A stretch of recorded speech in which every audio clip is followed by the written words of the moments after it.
PoK हमारा था, PoK हमारा है, पीओके हमारा रहेगा। नाम बदल देने से कुछ नहीं होने वाला।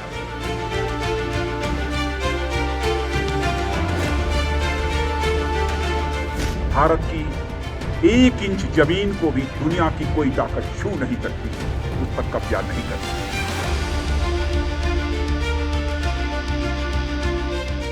राजनाथ सिंह शुरुआती दौर में सेना में अपना करियर बनाना चाहते थे, लेकिन उनकी कहानी में उनका करियर राजनीति में बनना लिखा था। संयोग से आज वो रक्षा मंत्री हैं। दिलचस्प ये कि रक्षा मंत्री बनने से महज 4 दिन बाद यानी 3 जून 2019 को उन्होंने सियाचिन की ऊंची चोटियों पर पहुंचकर जवानों का हौसला बढ़ाया था और उनके साथ जलेबी खाई थी।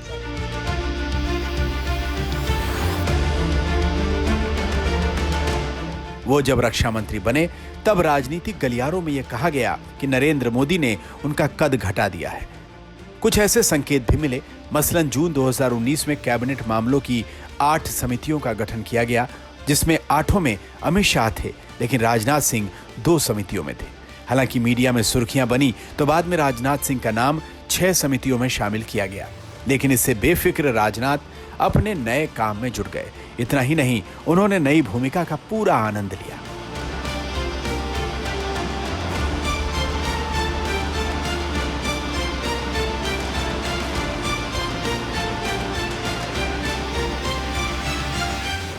और भारतीय सेना को मजबूत बनाने के लिए जो करना चाहिए था वो किया। इतना ही नहीं, आलोचनाओं को दरकिनार कर अपनी संस्कृति और विश्वास को भी जिया है उन्होंने।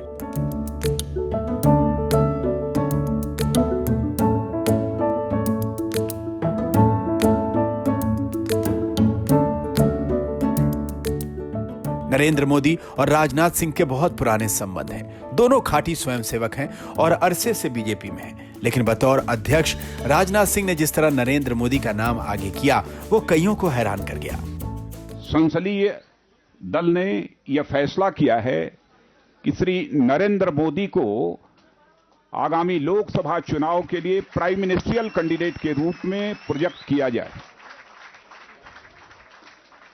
इस समय सारे देश में जो जनता का मूड है, उस मूड को देखते हुए और साथ ही साथ अपने पूरे कैडर की जनभावनाओं को देखते हुए भारतीय जनता पार्टी के संसदीय बोर्ड ने यह फैसला किया है। राजनाथ सिंह ने उस वक्त आडवाणी और सुषमा स्वराज जैसे दिग्गज नेताओं की आपत्तियों को खारिज करते हुए मोदी के लिए धुआंधार बैटिंग की। स्वाभाविक रूप से जो हमारा प्राइम मिनिस्ट्रियल प्रोजेक्ट है और जिसको देश की जनता सुनना चाहती है, उसे अधिक से अधिक सार्वजनिक सभाओं में जाना उसकी मजबूरी है, जाएगा ही जाएगा। और वैसे भी नरेंद्र भाई मोदी चाहते हैं कि देश की जनता के साथ वो सीधा संवाद स्थापित करें। भारतीय जनता पार्टी की एक परंपरा है कि बराबर हम लोग अपने प्राइम मिनिस्ट्रियल कैंडिडेट किसी न किसी को घोषित करते हैं। आपने देखा होगा, पहले अटल जी को घोषित किया, फिर आडवाणी जी को घोषित किया, अब इस बार नरेंद्र भाई को प्राइम मिनिस्ट्रियल प्रोजेक्ट घोषित किया है। तो जिसको प्राइम मिनिस्ट्रियल कैंडिडेट हम प्रोजेक्ट करते हैं, स्वाभाविक रूप से उसका प्रचार भी हमको अधिकतम करना पड़ेगा, करना चाहिए। तो वैसा ही है। मैं नरेंद्र दामोदर दास मोदी ईश्वर की शपथ लेता हूं। नरेंद्र मोदी पीएम बने तो उन्होंने राजनाथ सिंह को जीत की टीम का कैप्टन बताया। राजनाथ सिंह जी इस टीम के कैप्टन थे और उनकी कैप्टनशिप में लक्षावधि कार्यकर्ताओं ने ये विजयश्री को प्राप्त किया है।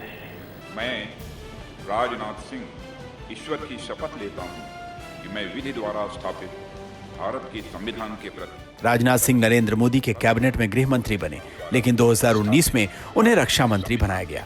कहा गया कि उनका कद कम कर दिया गया है। बावजूद इसके नरेंद्र मोदी सरकार जब जब संकट में घिरी, राजनाथ को बचाव के लिए आगे किया गया, चाहे वो कृषि कानून का मसला हो या हिंसक जाट आंदोलन का। किसान माँ की कोख से ही पैदा हुआ हूँ, इसलिए जिस माँ की कोख से पैदा हुआ हूँ और जिस वर्ग में पैदा हुआ हूँ, मैं किसान का बेटा हूँ, तो कम से कम किसानों के हितों के प्रतिकूल हम लोग कोई काम नहीं कर सकते। इसमें भी कोई दो राय नहीं कि वो बतौर रक्षा मंत्री मोदी सरकार के सबसे मजबूत खिलाड़ियों में हैं, जो पाकिस्तान से लेकर चीन को उसी की भाषा में जवाब देना जानता है। बहन भाइयों, पीओके हमारा था, पीओके हमारा है, पीओके हमारा रहेगा।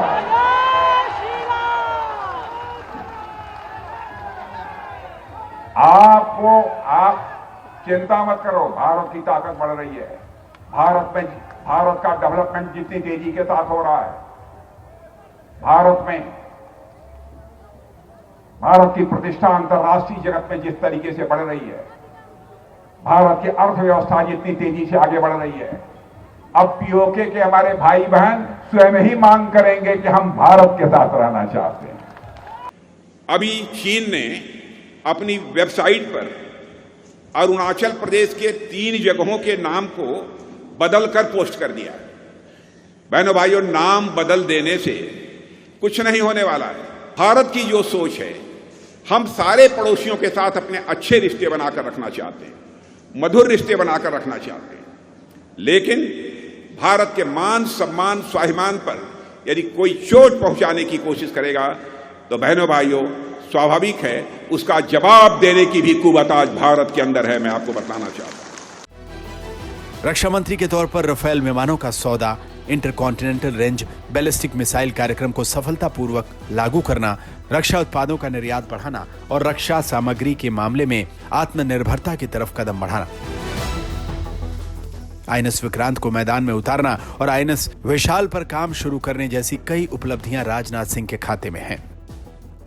बदलते समय और परिस्थितियों के अनुसार अनइंटरप्टेड मैरीटाइम ट्रेड के संचालन के लिए भारत के मैरीटाइम इंटरेस्ट को सिक्योर रखना इंडियन नेवी की सिग्निफिकेंट रिस्पांसिबिलिटी है।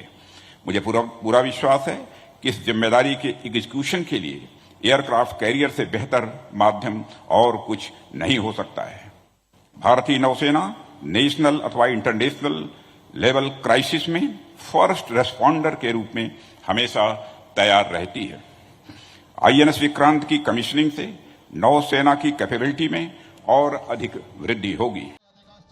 धोती कुर्ता और सदरी पहने हुए राजनाथ ग्रामीण परिवेश का प्रतिनिधित्व करते हैं और उनकी छवि एक ऐसे राजनेता की है जिसका कोई शत्रु नहीं और उनके मित्र विरोधी दलों में भी हैं। और शायद इसीलिए संसदीय मामलों की कैबिनेट कमेटी का अध्यक्ष राजनाथ सिंह को बनाया गया है, जो दहाड़ना भी जानता है और गलती होने पर माफी मांगना भी।